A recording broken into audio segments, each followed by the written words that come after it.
The other night, we drove by a place where early one Saturday morning in 1988, I took the SATs. And I remember getting up really early before the crack of dawn and driving down from my hometown to this place in Kansas City and barely possessing the acuity to stand up in line because I was so tired. And I remember thinking how outrageous and unfair it seemed that I had to take this test that was so very important in my life while I was so exhausted. I mean, I believe the whole of my future and my hopes and my dreams and my happiness and my income all rested upon me doing well on this test. I mean, tests reveal a lot. That's why we call them tests. And this passage begins with God saying he wanted to test Abraham. He wanted to test Abraham by asking him to do something outrageous. So God has this habit of asking for a lot. God has this habit of asking for outrageous things, big things. God asks for things for which we would savagely criticize anybody else. God asks for things that if your average person asked for them, we would say, you have no right. Jesus makes outrageous requests and demands of his people, things which some might say are unfair or unreasonable or impossible or even downright ludicrous. And we see that from the very beginning of God's word. When God placed Adam and Eve in the Garden of Eden, he set the one tree from which he commanded them not to eat, and filled it with fruit that was a delight to the eyes. He put that tree not off in a corner, not behind a fence, but right in there in the middle of the garden, where Adam and Eve walked past it every day. And on top of that, he gave it a very attractive title, the tree of knowledge of good and evil. God asked Noah to build an ark, a football and a half field size long, and carry in the ark his family and every species of animal across the earth for over a year while the world around them died in the waters of a flood. God commanded Abraham to leave his country and his family's land, leave everything behind that he had ever known, and settle in a place that I will show you.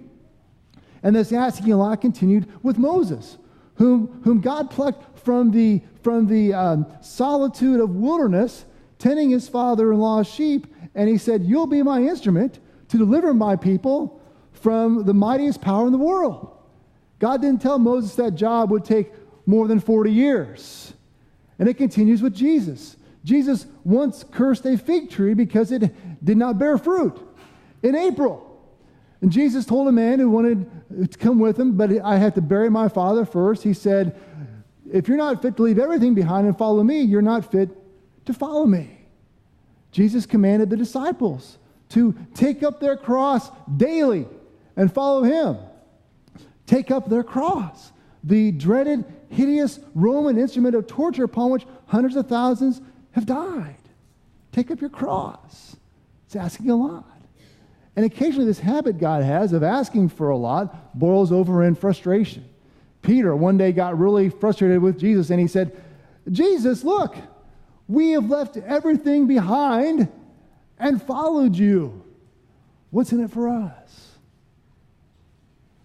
But at no time and of no one has Jesus asked more, has God asked more than he did of Abraham in order to test him. Remember that God promised childless Abraham and Sarah for decades. He'd make of them a great nation, as many as the descendants as there were stars in the sky. And then finally, at the age of 100 years old, he blessed Abraham with a child, and Sarah, in her early 90s, blessed Sarah with a child. Long past any kind of human timetable for having children. Sarah conceived and gave birth to Isaac, and everyone was filled with great and amazing joy.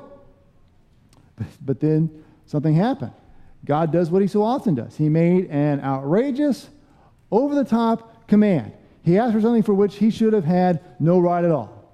Genesis 22, 1 through 2. After these things, God tested Abraham and said to him, Abraham, and he said, here I am. He said, take your son, your only son Isaac, whom you love, and go to the land of Moriah and offer him there as a burnt offering on one of the mountains that I shall tell you. Now, a lot of us have heard this story since we were children, so we hear it, and I don't think we hear it truly as it is. Just let that impact soak in for a second. Just let it wash over us. God commanded Abraham to take his son, his only son, whom he loved, his child, who he'd been promised for decades, carry him to a land, a journey several days away, and slay him like he would a sheep or a goat, and give him back to God as a sacrificial offering. This is a startling story. It is a startling story. To even put it into context, to make a rough approximation for our own life with our own children, it's really monstrous. I mean, there's no other way to say it. If you're not offended this morning by this story, if you're not uncomfortable sitting in your pew, if you're not saying, gosh, I can't believe Eric is sort of going there, you're not paying attention. You're not taking this passage seriously. God asks for a lot. God asks for a lot. Of course, God's not alone in asking for a lot. Life asks for a lot. In the end, life takes everything. In Ecclesiastes, Solomon, who had all that anyone could want and more, said, vanity of vanities, says the preacher, vanity of vanities, all is vanity. What does a man gain by the toil of which he toils under the sun? How many of us sitting here this morning have worked everything for a job? We came in on Saturdays. We came in on Sundays. We worked late nights. We got up early to come into the office. We returned emails promptly. We lost sleep. We missed kids' ball games. And at some point we wondered, man, what is all this for? How many of us have invested everything we had, emotionally and spiritually and even financially, perhaps, in a relationship with another person, only to watch it unravel entirely and be bitterly disappointed? You know, we always hear those stories about someone who had a grand dream. They had this beautiful vision. They worked hard for it, and they believed, and they committed themselves, and they dedicated their life, and it came true. But that's not true for everyone. Maybe not even most. There's a reason why they call dreams dreams and not realities. No one ever says, I'm working really hard for this reality that I want to come to pass. No one ever says that. Life asks a lot, and despite what we are told and despite what we are promised, despite the marketing and the airbrushing and the glossy paper and the big print, life usually does not deliver. Jesus, on the other hand, asks for a lot, but he always provides because we have a covenant. All the promises of God find their yes in Jesus. So the very next morning, after God told Abraham to sacrifice Isaac, he saddled his donkey and he grabbed a couple of young men and chopped some wood for the fire and asked Isaac to come with him as well. Abraham didn't wait to follow God or to follow God's command. He didn't hedge his bets and hope that God would change his mind. He acted immediately the very next morning. And they journeyed 3 days from their home until they saw the place that God had intended, a place called Moriah. Remember that name, Moriah. Abraham and Isaac journeyed alone past that point, but Isaac noticed that something was amiss, or perhaps more accurately, that something was missing. They were carrying the fire, they were carrying the knife, they were carrying the wood, but Isaac noticed there was no lamb for the sacrifice. And Abraham replied to this question. He said, God himself will provide the lamb for a burnt offering, my son. And when they got to the place where God showed Abraham, Abraham built an altar there with rocks, and he laid the wood for the burnt offering on top of the altar. And then he took Isaac and he laid him, tied him down on top of the wood. And then Abraham reached inside his robe and he pulled out a knife. And he raised it high to sacrifice his son, his only son, whom he loved. But the God who asked for a lot provided. Genesis 22, verses 11 through 14. The angel of the Lord called him and from heaven and said, Abraham, Abraham. And he said, here I am. And he said, do not lay your hand on the boy or do anything to him, for now I know that you fear God. See, you have not withheld your son, your only son, from me. And Abraham lifted up his eyes and looked, and behold, behind him was a ram caught in a thicket by his horns. And Abraham went and took the ram and offered it up as a burnt offering instead of his son. So Abraham called the name of that place, the Lord will provide. As it is said to this day, on the mount of the Lord it will be provided. See, God tests us by asking for a lot. He tests us by asking for a lot, but he provides. What is a test? What is a test? A test is when God takes our picture of the future and he changes it. Or he takes our picture of the future and he causes it to be uncertain. A test occurs when something that we had come to rely upon, something we had come to love, something we had come to cherish, is suddenly removed or it becomes uncertain in our life. You know, my SAT results did not come back as I had hoped that they would. My future looked different. When we are tested when we are ill. We are tested when we are depressed. We are tested when someone we love lets us down. We are tested when things that we cherish change. And God's testing of us, it doesn't work like the SATs. It doesn't work like taking the bar exam. It doesn't work like the MCAT or even passing a history final. God does not test us to find out what we are made of. God does not test us to prove our character to Him. God knows. He doesn't need a test to find out. God does not test us so we can reveal ourselves to Him. God tests us so He can reveal Himself to us. He tests us so He can reveal Himself to us. God's tests, like all tests, reveal a lot, but it reveals a lot about Him. And so Abraham, after being severely tested, exclaimed, God provides. God provides. Coming to understand that God provides is what constitutes passing His test. Coming to understand that God provides is the conclusion of any test we might face. Anytime God demands outrageous things or big things or ludicrous or unfair or impossible things for which we would say, of anyone else, you have no right. When Jesus asks for those things, tests us, and we lay them down on the altar of sacrifice, the essential truth that God provides, it'll be revealed to us. How is Jesus testing you today? How is Jesus testing you today? Now we read of Abraham's test and we ask, well, how do we know that God will provide? I mean, I agree with you, Pastor. God certainly tested Abraham up until the 11th hour. And we may be thinking about several situations in our own life about where we absolutely need God to provide. And we are waiting upon Him to give us what we so desperately desire.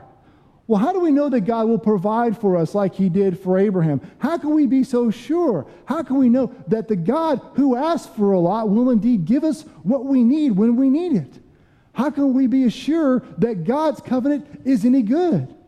This sure is a nice story, Pastor, but how does it apply to me? Well, there is more to this story. This story goes on. About 1,000 years later, in this very plot of land where Abraham laid his son on the altar, King David, sitting in the city of Jerusalem, saw an angel standing between heaven and earth. And this angel was on this very plot of land, but it was now owned by a man named Ornan the Jebusite. And this particular angel had been dispatched by God to discipline David for his sin. And Ornan and his sons, they fled from the angel. But David ran toward the angel, and he asked Ornan to sell him his land and sell him some oxen for a sacrifice. And so David paid him about 15 pounds of gold for the oxen and the land. And David built an altar to God right then and right there and gave burnt offerings upon it. And he called upon the Lord, and the Lord responded immediately by pouring out fire from heaven down upon the altar and commanding His angel to step down.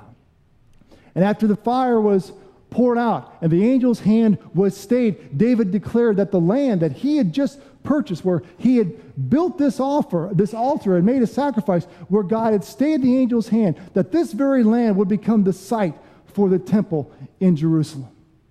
1 Chronicles 22:1, it says, Then David says, Here shall be the house of the Lord God, and here the altar of burnt offering for Israel. And David's son Solomon built that temple. And God's people on this very spot sacrificed ram and sheep and goats and turtle doves and bulls there for another 400 years as an act of faithfulness to God's covenant that He would forgive their sin by the power of the blood. The temple was set on fire by the Babylonians in 586 BC, and it burned to the ground in less than 24 hours. And it was rebuilt and consecrated again exactly 70 years later. And it was expanded and it was redone during the 1st century BC by Herod the Great. For 1,000 years, the temple built on the site where God provided for Abraham, that was the center of life for God's people. There was the great wall at its southern base, its giant bronze lavers, its rising pillars, its roof tinged in gold, the Holy of Holies, where the Jews believed the literal presence of God dwelt. And during the times of sacrifice, the streets of Jerusalem would run red with the blood of animals sacrificed for the sins of God's people. Tens of thousands, hundreds of thousands of goats and sheep and bulls were sacrificed to wash away the sins of a people who refused to bow to God, people who had a rebellious heart, people who would pray to God with one breath and worship Dagon and Baal with the next, people who would raise their right hand to heaven for mercy and with their left oppress the stranger and the widow and the orphan, people who uttered blessings with one breath and curses with the next. And those sacrifices at the temple, they were not enough. They were not enough. As Abraham promised Isaac as they walked in the mountain, God himself will provide the sacrifice.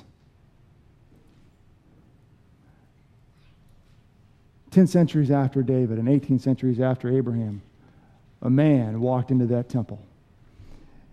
And there was nothing about this man whose appearance was special or noteworthy. He was an uneducated peasant.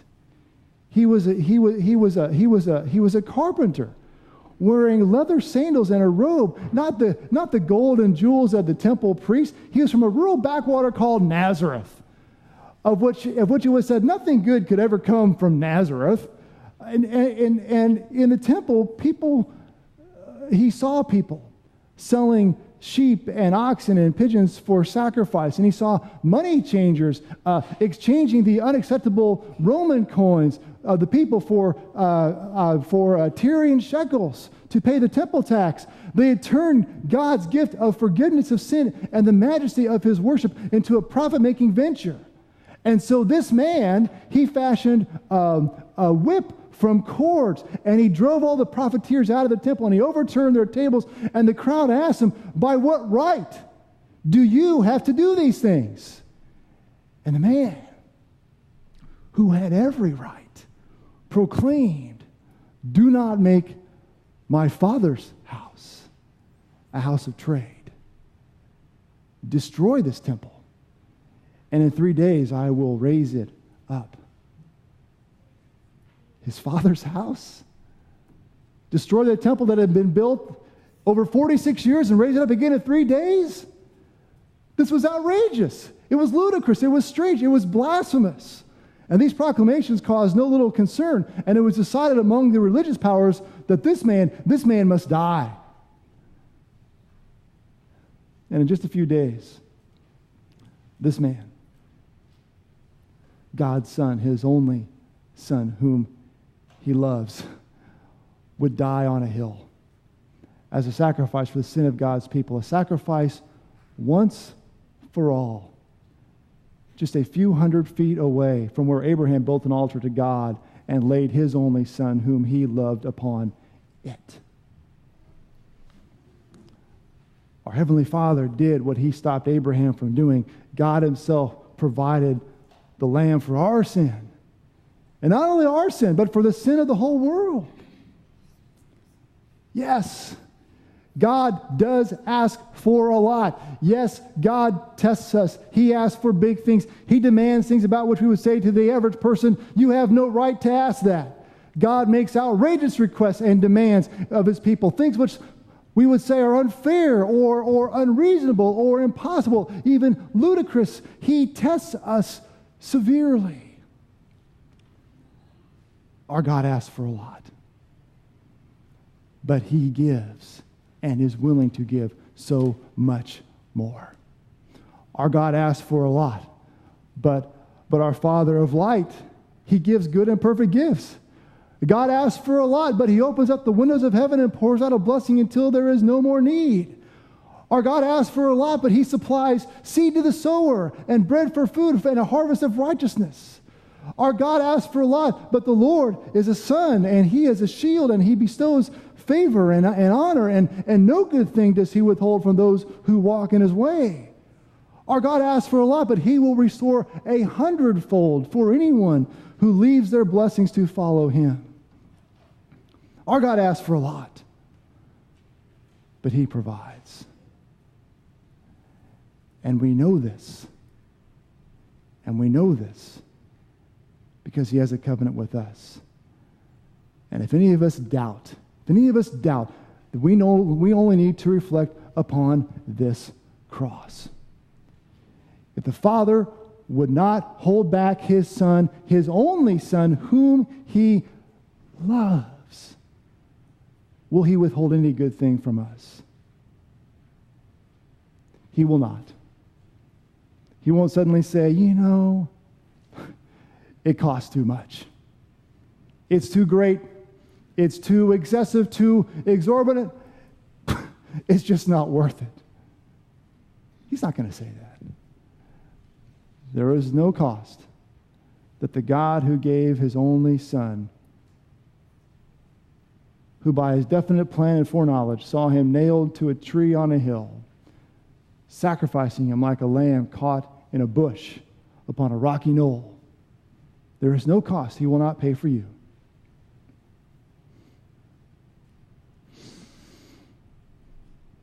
How is Jesus testing you today? How is he testing you today? He's testing a lot of us. He's testing me. Because the future looks different than I imagined it would. We've all been let down. Things have changed.